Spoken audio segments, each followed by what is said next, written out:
Hello, everyone, and welcome to Big League Dreaming, the podcast, a show about baseball, dreams, and family. I'm John Gonzalez, the dad, and I'll be introducing the sons here in a second. But if you're new to the podcast, it is indeed that a dad and his sons talking about the game that they love, of course, the game of baseball. And about today's topic is talking about a big transformation, a big change in the game of baseball. I'm excited to talk about that. But let's introduce the guys right now. We got two of the three sons. Let's go to Charlotte, North Carolina, where we have Zach Gonzalez. He's the Mariners fan. Zach, how you doing today?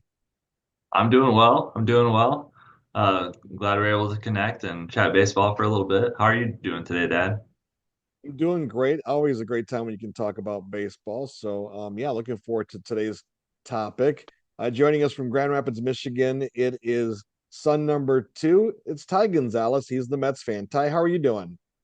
I'm doing great. Excited for another episode. We're getting on a roll again, so it feels good. I think this is the most episodes we've done in a season before. I want to say this is episode 36 or something like that for the year. So we're getting on a roll again. I like it. Uh, Getting on a roll, just like butter at Thanksgiving dinner. I That's love my right. roles. I love my roles. Hey, son number three is Zane Gonzalez. He's not with us today. He's busy doing the dad thing. He is based in South Bend, Indiana. He also remains in baseball. He is the associate head coach at IUSB. Go Titans! And they have winter workouts right now. And Zane can't join us. They, like I said, got family duties, but we will touch base with him hopefully next week on the podcast. Zach, how would you summarize the show for first time listeners or at least long time listeners that bounce in and out during various episodes? How would you describe our show? Yeah, I would describe our show as a family baseball podcast, a dad and his sons talking about baseball, bringing on guests of people that are within the game of baseball. We've had a wide variety of different people that work in the game in some way, shape, or form, or used to be in the game. And yeah, just like talking about what's going on in today's game. So yeah, pretty casual, pretty positive and open. Yeah, that's what I love about it. It is a positive show. And Ty, you would agree, right? You would say this show is just a dad and his sons getting together like a dinner conversation right around the dinner table and kind of things that we talk about.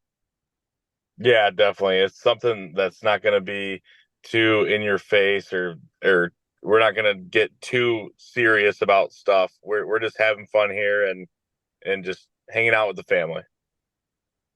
That's a great way to put it. Hanging out with the family, and again, I'm John. I'm the dad, and I don't know if I mentioned Zane is the Red Sox fan. I'm the Tigers fan. So we got we're very American League centric sometimes with the Tigers, Mariners, and the Red Sox. But Ty, you keep the NL ready, right? You and your Mets fans over there.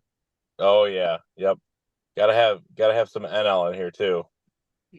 We will. If you missed our last episode, folks, we kind of went over all of our picks for the postseason awards in Major League Baseball. If you want to find that podcast, you can find it wherever you get your podcast, Spotify, Apple. You can get that episode or any of our previous three seasons.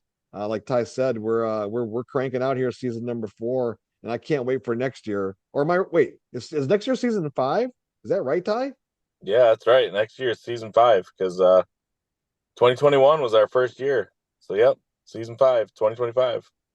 Season five in 2025. Well, Zach, you picked this topic for today's podcast. We don't have any guests lined up, but I think we have an expert, I should say, almost an expert with you on the show because are in the heart of you experienced this in Charlotte there at the AAA team. Let's talk about today's topic and how it relates to you in Charlotte. Yeah, absolutely. So, this past Wednesday, an article came out that Rob Manfred mentioned that he's interested in having the robot umpires come to Major League Baseball in 2026. And the next step in that plan, I guess the next phase would be to bring the robot umpires to spring training games, just like they brought the pitch clock to spring training games before they implemented that into Major League Baseball. So this is kind of the next step. It was officially announced this past Wednesday. So everybody's kind of reacting to, what does robot umpires in major leagues, what does that mean?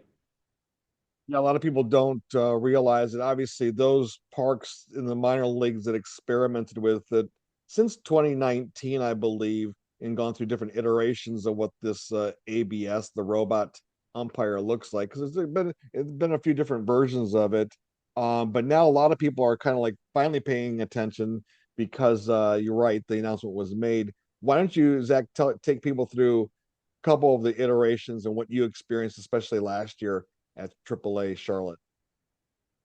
Yeah, so it's kind of funny when you read the word and it says robot umpires, people are thinking, are they gonna stick some George Jetson robot behind the catcher? Is there gonna be no umpires at all? And they're just, making calls with no umpires on the field because it's all automated. It's not gonna be like that at all. You're always gonna have your umpire behind home plate. You're always gonna have your umpires in the field because they need to manage the game, right? They need to make the out calls at the plays at the plate, the bang bang plays, at first base, stolen bases, things like that, fair foul. So you're always going to have a person, a human, be an umpire. Um, what the robot umpire means is that they're using an ABS system, which stands for automated balls and strikes, and the umpires actually wear a little buzzer. I think it's like on their back, or they can choose where they want to wear the buzzer, and then the buzzer will go off. I believe it buzzes them if it's a strike, and then the human umpire calls the strike. So we've had this in AAA at the Charlotte Knights the last few seasons. And for me, when I run the pitch clock, I wear the headset and I have like the actual access to talk to the umpire. And then um, pretty much so last year, 2024, they did half and half. So for those listeners that don't know, the way this season is set up for in minor league baseball is they're always off on Mondays and then they play Tuesday through Sunday. They implemented that calendar after the 2020 season. Well, after not having a 2020 season, starting in 2021, just to eliminate travel and things like that. And so the first half of the season last year, Tuesday through Thursday, the ABS system called the whole game. Like whatever, if the buzzer went off, it was a strike. If it didn't, it's a ball. And then Friday, Saturday, Sunday, they did the challenge system. So that what that means is the umpire just called the game himself, like straight up, like normal, like old school baseball. And then if the batter or the catcher called for a challenge that they thought, that call is wrong, then the umpire would get on his headset, turn and look at us and say, the call has been challenged. And then we would put the image on the video board of the ball coming in to see if it was a ball or a strike. Umpire would say, call confirmed, call overturned, and then we would keep playing baseball. But the second half of the season, July and August, they switched over to the umpires calling the whole games. And Tuesday through Sunday, those players could challenge the ball strike. It wasn't half and half. So that's what we experienced last season. I think the players liked being able to challenge every single game, so they didn't have to remember, oh, can I challenge today? Can I not challenge today? So I think they're going to have that implemented for spring training 2025 at 13 different sites across 19 teams. So spring 2025 will be pretty fun to watch that on the video board. Some clips of Aaron Judge calling, I think that was a ball, and then getting rung up. It'll be fun. I have more questions about the challenge system, which we'll get to in a minute. But let's go to Ty because Ty, like all of us, all the Gonzalez family, right? We're traditionalists. We love baseball. We grew up with it. We respect the game, the way it should be played. I mean, in a way, we all are up on what's happening, what's new with our devices and technology. We all love it, but in a sense, I get a feeling like we're all kind of old school in a certain way. How do you feel, Ty, that this is going to affect the game, at least experience it in MLB in 25 spring training, and then maybe looking into putting this into place into 2026? What do you think, Ty? Yeah, so I think it's going to be one of those things that when it does happen, I think kind of like everything, and then with me too, I don't think people will like it right away because I was the same way with the replays. When they first brought the replays back, like you can watch a replay, and I remember being like, "This is not baseball. You know, you got to have the ump mess up, and this feels so wrong and so weird." But after you see it for a few years, you kind of just get accustomed to it, and it's like, "Oh yeah, this has always been a part of the game." Like I don't really think of that now when a call is challenged at first. You don't think like, oh no, this is wrong. That's just the way it is now. So I think it will be this kind of the same way for some people at least, and probably for me when the robot umpires come in, it's going to be like this is really weird. But I think after a couple seasons, it's just going to feel a part of the game now because the game's always evolving. And I think when they add in these technology things, I think for, like you said, for more old school players or fans like us, I think it's a little weird at first, but I think it's just kind of a part of how the game's going now. And it takes a little bit of time, but I think people will like it. Well, I want to get into the topic, maybe not today, but down the road in a future podcast, because baseball has fallen off from the national landscape. It's no longer, America's pastime like it was back in the glory days of the 50s and 60s. It's struggling to compete with other major sports. We'll talk about that topic and if this is, going to work, if that's part of the goal, whether this will work or not. But Zach, getting back to what was Ty was talking about, when you were in the press box there, whether in 2024, did it become just kind of like normal to you? And like this was just part of the game? Did the fans accept it? The players accept it? What was the general mood there? Because I know that the system they ended up with second half of the season is the one that everyone seemed to agree upon.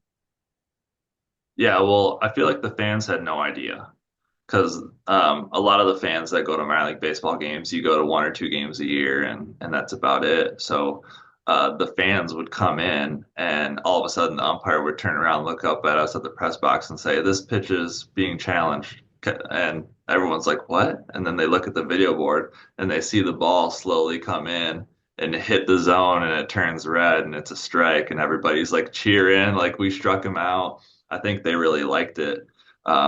And I think the players like it too, because whenever you watch games, you see pitches that are way outside of the zone and they get rung up strike three. Just to be able to have that ability to, in their minds, I'm getting the call right, and to be able to have that power to challenge. And if it's a borderline and, they got it wrong and, the catcher challenges it and, oh, it turns out it was a ball, um, then it's confirmed, and you feel a little bit more secure with what's happening on the field. And they've moved the zone a little bit. At the beginning, it wasn't really catching those high strikes, and they brought it up a little bit, the square. That way, it was catching more of those. Um, but it's also a good report card for the umpires too.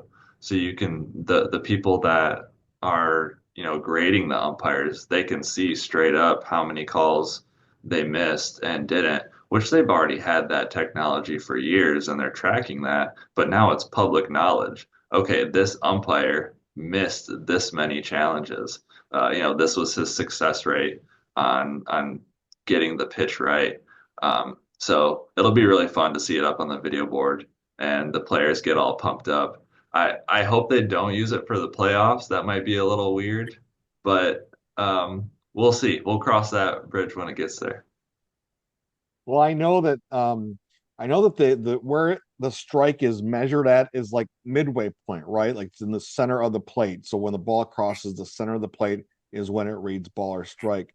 But I thought it was interesting too, some of the stories that I read, and I don't know how you experienced it at the AAA level last year. Everyone's strike zone's a little different, right? Like Ty's strike zone is different than yours, different than Zane's, and different than mine, but the ABS system allows for that, right? Yeah, it goes off of the batter's height. So it's like the percentage of their height. That way, Altuve isn't getting the same zone as Aaron Judge, basically. Yeah. Ty, you probably like that, right? That your strike zone is going to be a little different than Zach's. Yeah. Yeah, definitely. One thing I want to ask Zach is, do you think like so when they challenge it, are there ever any that are like really, really close? And even when the challenge comes up, it's like you could still challenge it, or is it like clear as day? Like I'm thinking about like a pitch right on the edge, and it's like you still can't tell. Is that a problem at all, or not really? Not really. So if the ball touches the box, if it touches the line at all, it's a strike. So Okay. if it's barely touching the line, then it's a strike. And then if you can see like a space between the ball and the zone, then it'll light up green and it'll say ball. And well, we had at Truist Field, it would like zoom in if it was really close, and it would say like this was less than half of a inch or like whatever. It would pop up the number. It'd be like less than 0.5. So like Oh wow, I hope that that's cool. technology moves further and you can see exactly how far off it was from the ABS system. But no, since it lights up green and lights up red, all it has to do is touch that line and it'll be a strike. Gotcha. That makes sense. That's pretty cool. So it's basically like fair and foul.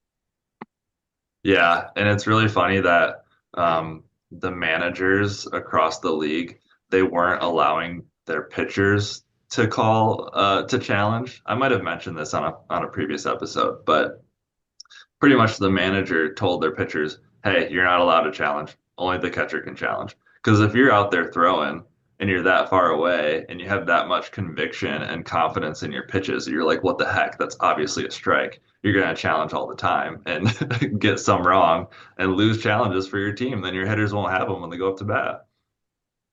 So only the catchers could challenge, not the pitchers. I think the Yeah, fans should get a challenge down the road, right? Right, Ty? I was gonna ask that earlier when you said the catchers and the batters could challenge. I was gonna say, what about the pitchers? But that makes sense because I mean I would challenge every single time if I was pitching. Yeah, for sure. Well, as I was saying, I think I could see down the road the fans get a challenge, like everyone at their seats will have a button, and if the majority of the ballpark wants to challenge it, they can, you See, know. that's what Savannah Bananas will do. That's a good idea. That'd be fun.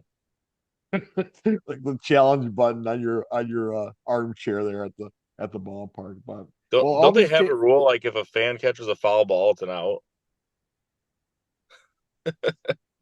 they do, Maybe. yeah.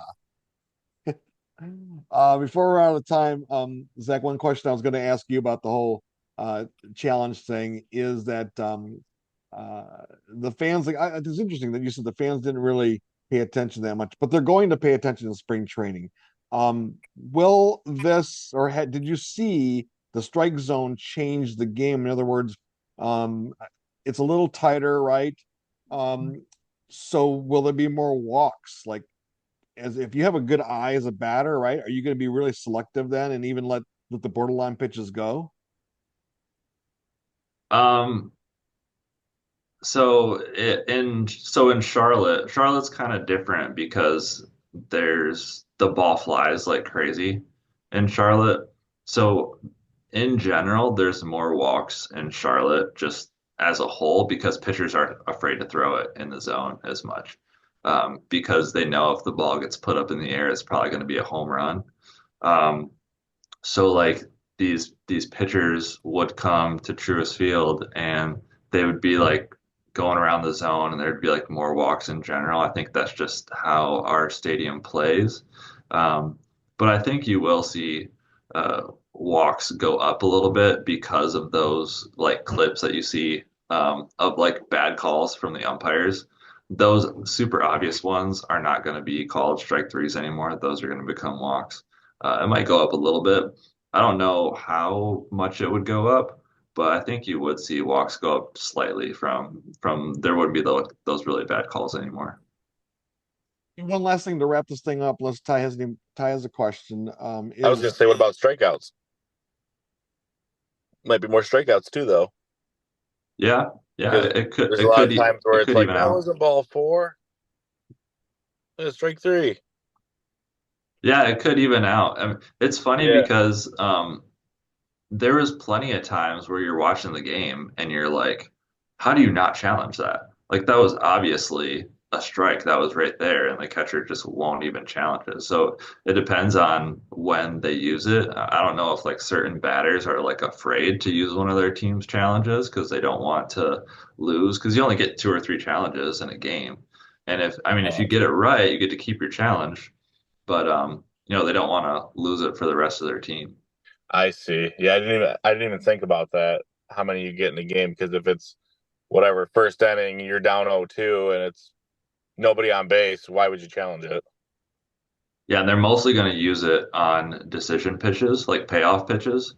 If it's, 3-2, or like if you have two strikes on you, or if you have three balls on you, that's when you're more likely to challenge. If it's just a 1-1 pitch and then you go down to 1-2 and you challenge it, I don't know. Most of these guys are challenging if they're getting like struck out or if they're getting walked. All right, let's do a challenge here to see if we can keep this batter in the box. Yeah. Well, if you've struck out 3 times in a row and your first pitch is obviously a ball and they call a strike, I'm challenging it. So they Or haven't released the teams, like what ballparks are going to be having this for spring training 2025. So I assume that'll come out in the coming weeks, months here as we get closer to spring training. Hopefully, Seattle will have the ABS system for spring training 2025. It said for 19 teams at 13 locations. So mo most of the places that have more than one team, like two teams, like the Mariners and the Padres, they share a spring training site. Most of those that are shared are in the Cactus League in Arizona. There's only a couple in Florida in the Grapefruit League that two teams share the complex. So I feel like most of the replays will happen in Arizona. There should be some obviously as well that'll be in Florida, but I feel like my gut instinct is most of them are going to be in Arizona. That was the question I was going to ask you if you had heard the ballparks, but that makes sense. I wondered the same thing if it'd probably be mainly out in Arizona. But all right, guys, we're running out of time here on today's podcast. Ty, you want to give people an idea where they can get more information about the podcast, Big League Dreaming? yep, but before I do that, let's make one last quick prediction. Okay. In spring training, real quick, who's going to be the first one to use or challenge in spring training? My pick, Torkelson. Like what team? I No, what guess player? who What player? Torkelson. He's going to be the first one. It's going to be a strike three. No way, no way. Oh, that's a good Guarantee it. question. Well, whoever's the first player, it's gonna like go viral. This is the first ever major league, challenge successfully call, and it's gonna be all over the place. And it's gonna be some like bench player who's like a young guy, and 87, it's number like, 87. who the heck is number 87 for the Marlins? Who who is this Xavier Edwards guy? Is he any good? Good question, Ty. Good question. I love it. That's good. I'll say Juan Soto. Someone's an established star. There you go. There you go. So you Yeah, got Juan Soto, I got Torkelson, Zach's got 87 on the Marlins. yeah, Xavier Edwards. All right, guys. Thanks a lot for joining us, everyone. We appreciate it. Ty, why don't you give people some information on where they can find the podcast? Yep, we're Big League Dreaming the podcast. You can follow us on TikTok at Big League Dreaming. We're also on X, formerly known as Twitter, at BLD Pod. That's at BLD POD. Of course, YouTube, Big League Dreaming the podcast, Spotify, Apple, wherever you get your podcasts. Give us a listen every single Saturday, 9 a.m. Eastern Standard Time, and we'll see you next week. See ya. Robot umpires on the way. I'm happy about it. See ya. All right. See you Yeah. guys. See ya. I gotta go.